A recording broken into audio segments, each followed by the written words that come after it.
Hello, everybody. uh,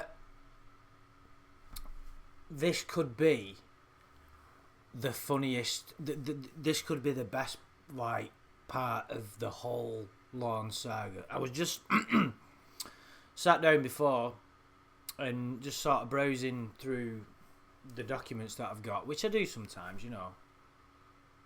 It's questionable how what I'm doing with my spare time, but this is the bit that I've been looking for quite a while. So I thought it deserved a little bit of a video and to see my ugly mug reacting to it, because this is pretty good stuff. So we'll have to go into this. I'll have to go into this with Shins Koala on another occasion, and he can explain the exact point that this lawsuit is within the terms of his numerous appeals, because that stuff goes over my head. However, let's just read this. So, the court held that entrapment has two elements. Number one, government inducement of the crime. And two, lack of predisposition on the part of the defendant to engage in the criminal activity. Okay, so let's just look at this briefly, shall we? One of Lorne's arguments was that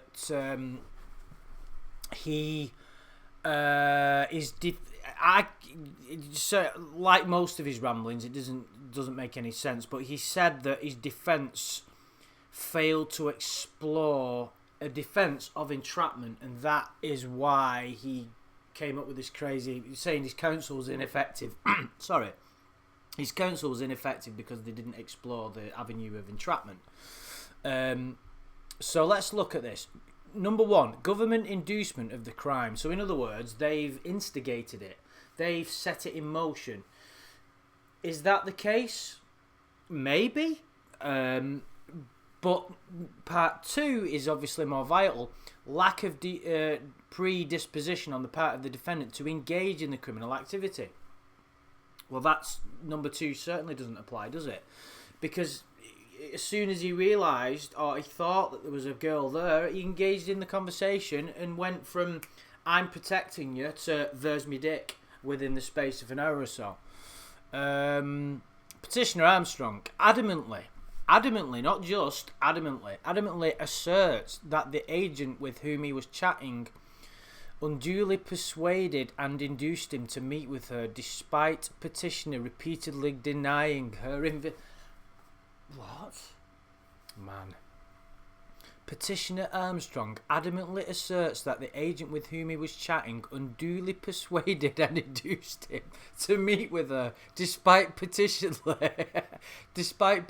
repeatedly denying her invitation. It's like he's painting this picture of who he's like bullied and sort of blackmailed into, like, if you don't say sexual stuff now, I'm gonna fucking, I'm gonna make your life a living hell. I'm gonna hunt down your family. It's just, it's almost like he just didn't think that the court would take the time to read the actual chat log. It's like he didn't think that they'd actually refer to the original evidence and the content. Unbeknown to the petitioner, said agent was an adult. Well, yeah, obviously. It's like he's accepting his own guilt, but yet trying to make that guilt appear that it isn't guilt. Unbeknown to the petitioner, said agent was an adult acting as a 13-year-old girl. So what he's trying to say is that they deceived him. So they're in the wrong because they lied to him. At no point, this is what he doesn't grasp, right? I think he got to the point where he refused to accept that he even committed a crime. He doesn't think he ever did anything wrong. He believes this nonsense. Unbeknown to the petitioner, said agent was an adult acting as a 13-year-old girl and working for the police. Well, could you say that the decoy was working for the police? I suppose that's one perspective.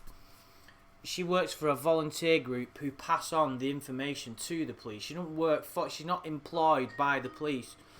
Shit. She's not employed by the cops. Oh,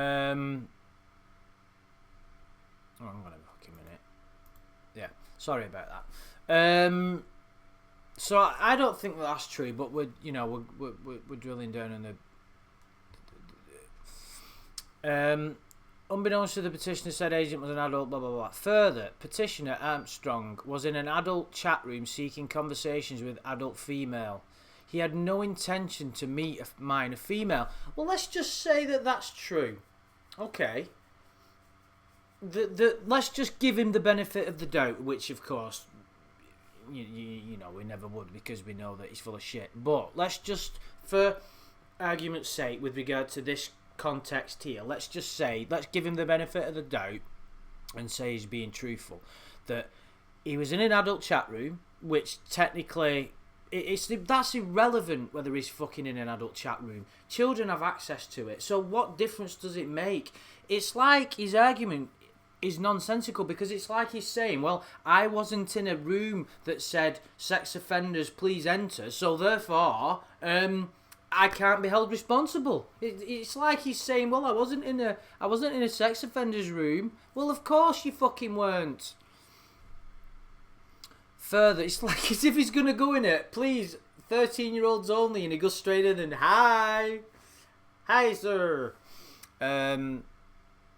Further, petitioner Armstrong was in an adult chat room seeking conversations with adult female. He had no intention to meet a minor female. He lacked the predisposition. Oh, right, predisposition. So they're trying to link the.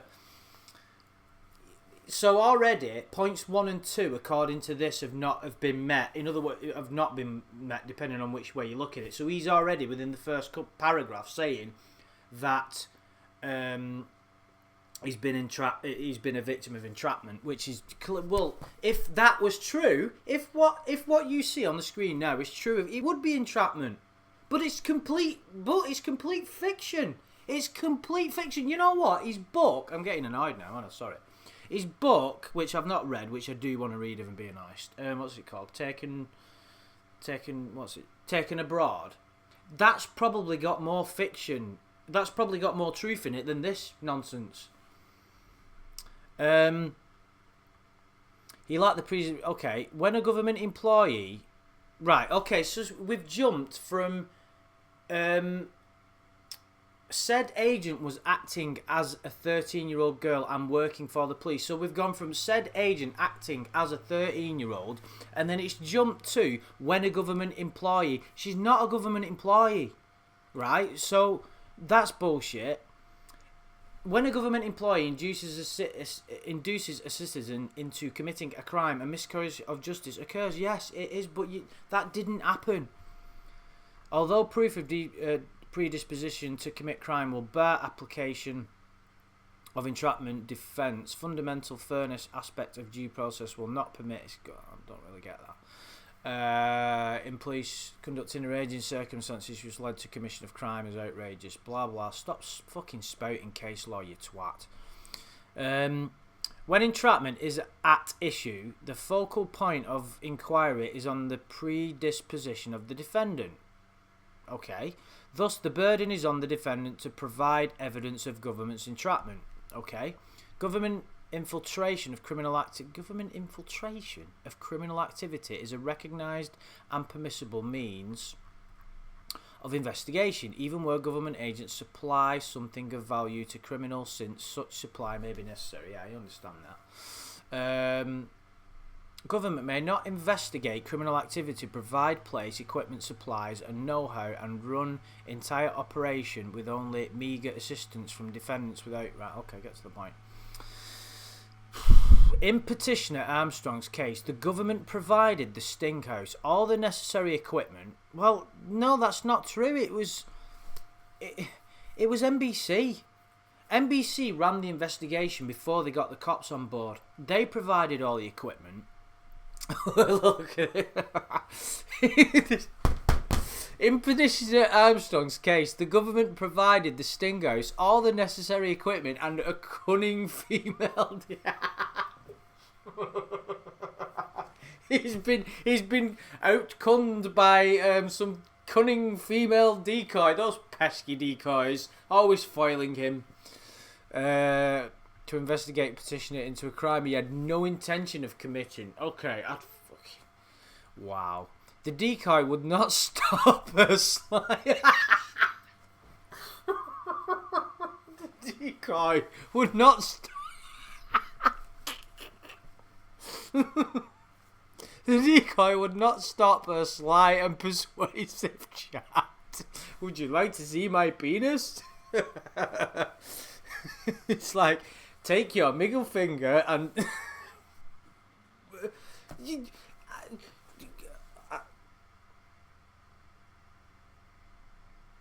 All she ever said was, K, yeah, K, hi, cool.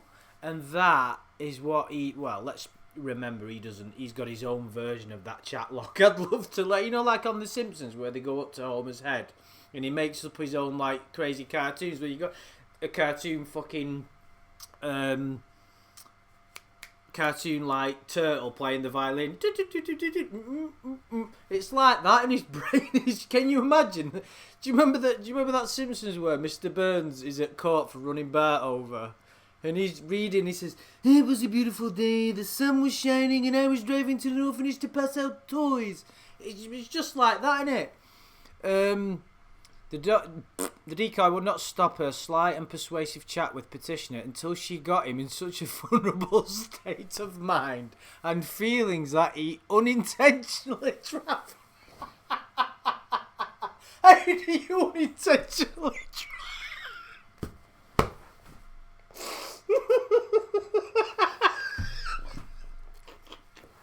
How do you unintentionally travel to...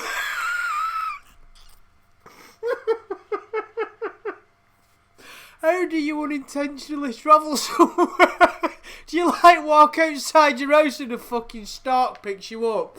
He's like, oh no! He's like, let me go, and just the stork drops him off at the house. I unintentionally travelled here, please help. It's like, you know what I mean? He's unintentionally travelled. Unintentionally travelled. That is just fucking fantastic. That might be. That could be in the top 10 lawn. Unintentionally. How do you unintentionally? Can you imagine that? Oh, I'm sorry. I unintentionally travelled here. Please forgive me. Oh, let that man go. He unintentionally travelled to the Sting House to meet her. Oh my god. For example, after the decoy cunningly extracted sensitive personal information from the petitioner, she used her female powers.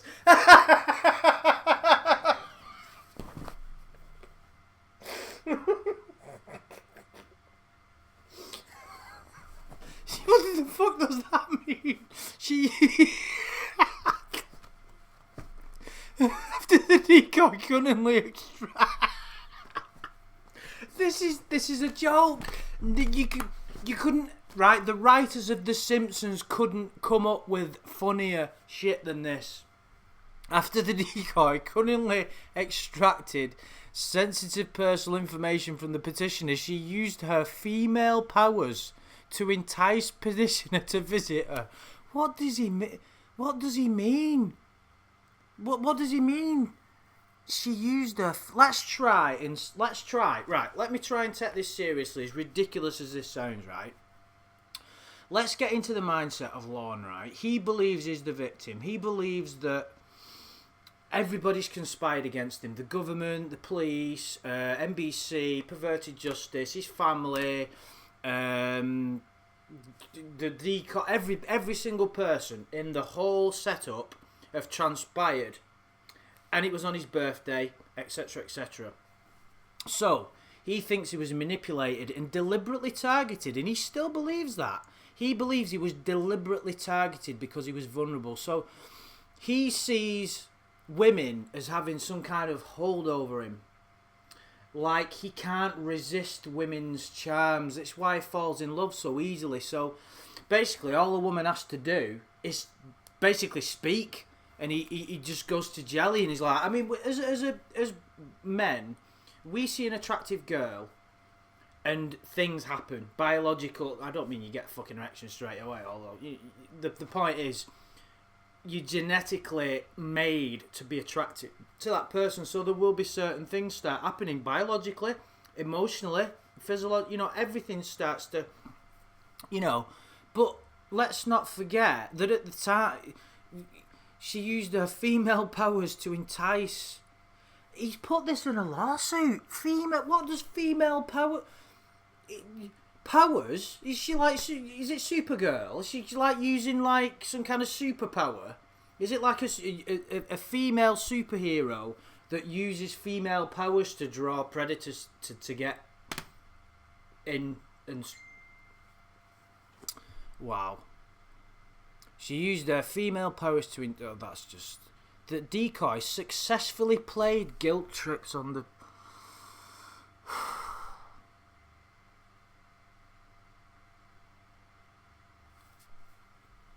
Successfully played guilt trips on the petitioner, and she told him that she loved him. That's what he's... Right, so in his head, because she's like... They've agreed that they love each other, it's all her fault. He can't grasp... He doesn't have the ability to see what the whole play is. That it basically... They're trying to law... Because he can't accept what he is and what he did, and how bad it was... He can't move, because he can't move beyond that and take that responsibility. All he can see is everybody trying to get him. If he could acknowledge what he is and why those people need to be sought, he wouldn't need to go through all this nonsense. The petitioner does not think we are at a point in our criminal history. Oh, hang on a minute. Don't you start bloody... How dare he say this? So now he's babbling on about the current state of affairs in the American justice system and how everybody needs to change. What? The lure itself into targeting sympathetic ploys on citizens that are not otherwise suspected of engaging in... What the fuck is he going on about? The petitioner does not think we are at a point in our criminal history where the government needs to lower itself into targeting sympathetic ploys on citizens that are not... That doesn't make any sense. That are not otherwise suspected of engaging in criminal conduct. Chatting online with a minor female is not such a terrible offence that the government, in petitioner's view, should be permitted to use agents under the totality of the facts in this case. Certainly there is no reason why the government cannot use undercover agents, cannot pay those undercover agents, cannot have undercover agents deal with friends, cannot use untrue ploys. All of those things individually are certainly useful techniques for investigation, but when they are employed in totality with people who are not otherwise suspected of engaging in crime, it seems that the conduct crosses boundary. Right. Wow. Right, I'm not gonna... Let's see how much is left. I haven't really got time to...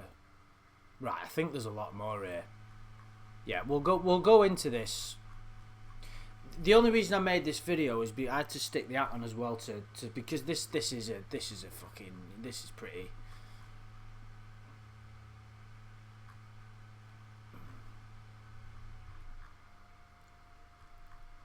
This is a pretty big thing as far as the pornography saga goes. It's excessive ramblings, but certainly there is no reason why the government cannot use it. I mean, that's worth exploring a little bit more, and I might do that. Maybe me and Shins Koala can have a look at it in the next live stream, which I'm going to do soon, maybe this weekend.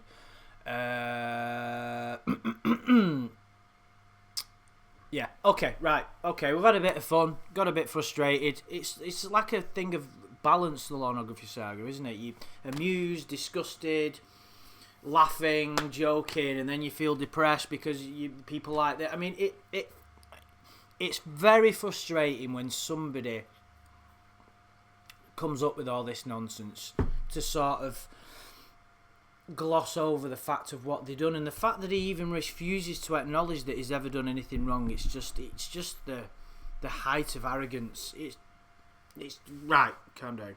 Right. Okay, guys. I hope you've enjoyed this another one of my pathetic rants.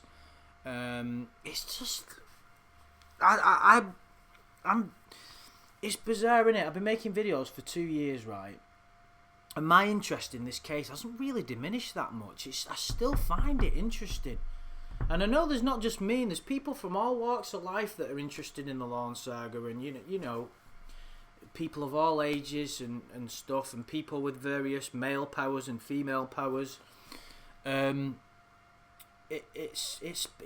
weird, isn't it? What I was thinking of doing soon, you know, when I talked about like having like a Lorne radio thing going on, because Adam did it on his other channel the other week where people called in. I'm going to have to figure it out technically, but I think it might be funny if I just do a stream and people can call and tell me about what they find interesting about the whole thing. I think that might work quite well. But there's so much, like, the thing is, it's like, I can't, you know, I have quite a reasonably busy life, so I can't spend a lot of time doing this. Do you know what I mean? I've got my job, and I go on holidays quite a lot and shit, and work out, you know, and whatnot. Anyway, so guys, thank you very much. Leave any comments, and I'll speak to you soon.